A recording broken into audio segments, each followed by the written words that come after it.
questions. Question orale.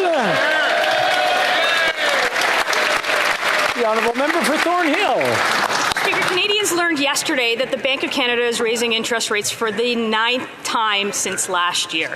This comes thanks to the Prime Minister's out-of-control spending that's driving up the cost of goods, the goods that we buy and the interest that we pay. Half of all mortgage holders were already struggling to make payments, and that was before the bank's announcement. So simple question. The Department of Finance knows this number, and the government refuses to share it. Can the Finance Minister tell us how much families will now pay for their mortgage because of her inflationary spending? The Honourable Parliamentary Secretary. Yeah, mortgages have gone up way too much. Ourselves to our economic peers, we have a lower deficit. We have a lower net debt to GDP ratio. We have the fastest growing economic growth in the G7. We even have lower interest rates. This is what is allowing us to invest in things like dental care, child care, health care, affordability, economic growth, and jobs. Over 900,000 jobs created since the pandemic. Yes, global inflation is hard, but we will get through this by working together. Well, member for Thornhill. Say everything's fine. They either don't know the number or they won't tell us. Well, I'll tell you, it's $4,000 a month for an average mortgage payment. After 8 years of this Liberal government, consumer debt is the highest it's ever been. Canadians carry more debt than our entire GDP. The Prime Minister told us that interest rates would stay low. He promised that he would take on debt so Canadians didn't have to. Canadians need some certainty. They need to pay their bills. How many Canadians will have to lose their homes before they notice something's wrong? The Honourable Parliamentary Secretary. Mr. Speaker, over the last week, the Conservative Party have tried to convince Canadians that we would be better off if we didn't make those investments in healthcare, if we didn't invest in dental care, if we reduced investments in seniors' pensions and retirement security. They want to get rid of the CBC. They don't want to attack climate change. Canada has the highest economic growth and the lowest deficit in the G7. We are able to invest in making life more affordable for Canadians. Our government is up to this challenge, Mr. Speaker, and you know what? So are Canadians. The Honourable Member for Thornhill. Mr. Speaker, it's clear they don't want to talk about the economy. I understand why, but we just learned that David Johnston fired the crisis communication firm he hired for strategic advice. It turns out that the same firm worked for the member for Don Valley North, who has been asked to leave the caucus amid allegations of foreign interference. David Johnston exonerated that member without even talking to him. There is conflict of interest, and then there's this. What the hell is going on?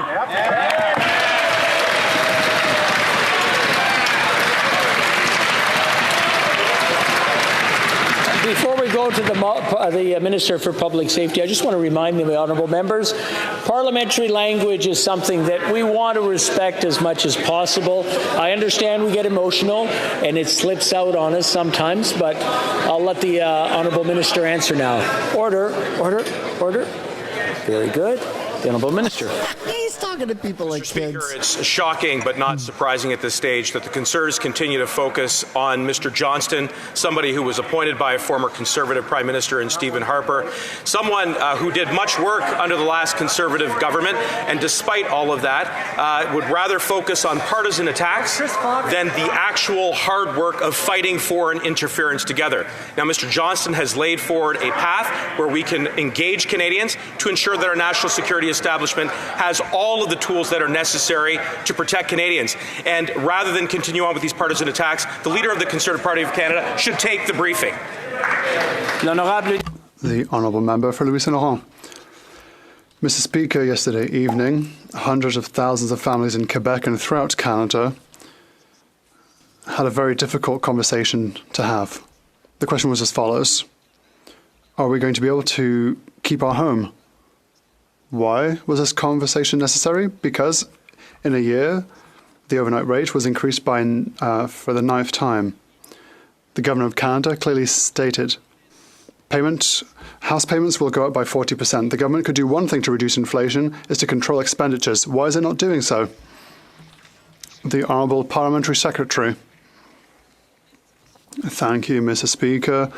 And my honourable colleague refers to what happened yesterday evening during those difficult conversations around the dinner table. The Conservative leader Filibustered successfully for 3 hours, 39 minutes and 29 seconds. 4 hours. Circuitously, he spoke about Henry VIII, the difference between copper coins and silver coins. He talked about iPads, Mr. Speaker. It was incredible. Nothing about an economic plan for Canada. 271 days.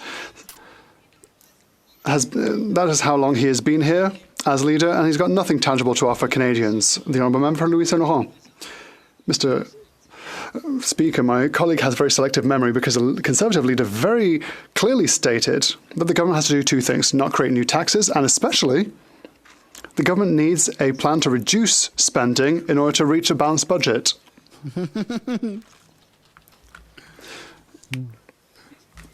He could reach a balanced budget to follow what the Deputy Prime Minister said, because she said the deficits through oil on the inflationary fire. Does the Deputy Prime Minister still agree with herself that we have to control spending? Does she still agree with herself that we need a balanced budget? The Honourable Parliamentary Secretary. Mr. Speaker, let us talk about balance. We found balance between fiscal responsibility and compassion. What the Conservatives propose is pure austerity and cuts. Our government is offering a new reimbursement for groceries, new subsidy for dental care.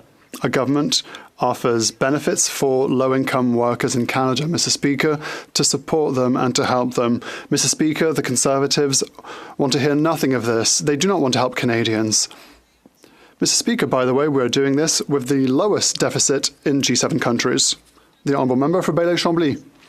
Mr. Speaker, there are forest fires throughout Quebec, 11 times more than the past 10 Arson is years out on of average. control. 3 million hectares. And we're only in June. When it comes to wildfire season, we can associate droughts to climate change. We can associate climate change to oil and gas extraction. Does the Prime Minister agree that hydrocarbons are behind forest fires? The Honourable Minister for the Environment. Thank you, Mr. Speaker. I would like to thank the Leader of the Bloc Québécois for that question. We do agree. We have to do more to fight against climate change.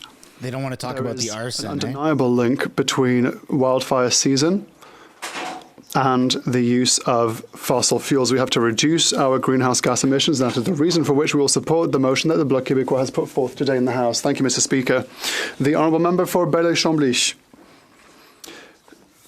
Well, it seems that we've gone back in time by 10 years. Well, in any case, Mr. Speaker, no one serious believes that oil and gas is the only cause behind what is happening throughout the world.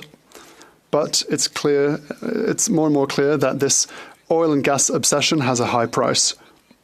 Does the Prime Minister agree to end all direct or indirect funding for oil and gas companies and to save money? Will it be sent to Quebec and provinces in order to increase funding in research on how to fight against climate change, especially when it comes to municipal infrastructure? The Honourable Minister. This would be a great time for everybody to Thank you, Mr. smash Speaker. that Once again, like I'd like to button. thank the Leader of the Bloc Québécois for his question. I think that we can walk and chew gum at the same time. We won't wait to eliminate subsidies before investing massively in public transit, in the electrification of transport, in clean technology. And that is what we did in the last budget. And the Conservatives voted against vehemently when they say they believe in technology, but when we want to invest in technology, they say, no, we must not invest in technology. I'd like to thank the Bloc for their question. We will work with them on this important question. Thank you, Mr. Speaker. Thanks for watching the video to the very end. If you'd like to subscribe, I've made it very easy. You can do so by clicking right there. If you'd like to watch another House of Commons highlight clip, you can do so by clicking right there. And if you'd like to subscribe to my main channel, Mistersunshinebaby, where it's all Canadian political news, then you can do so by tapping up there. Subscribing is absolutely free. There's a button down below that says subscribe. If you'd like to join and become a member and financially contribute, you could do so as well. Thank you so much for watching this video.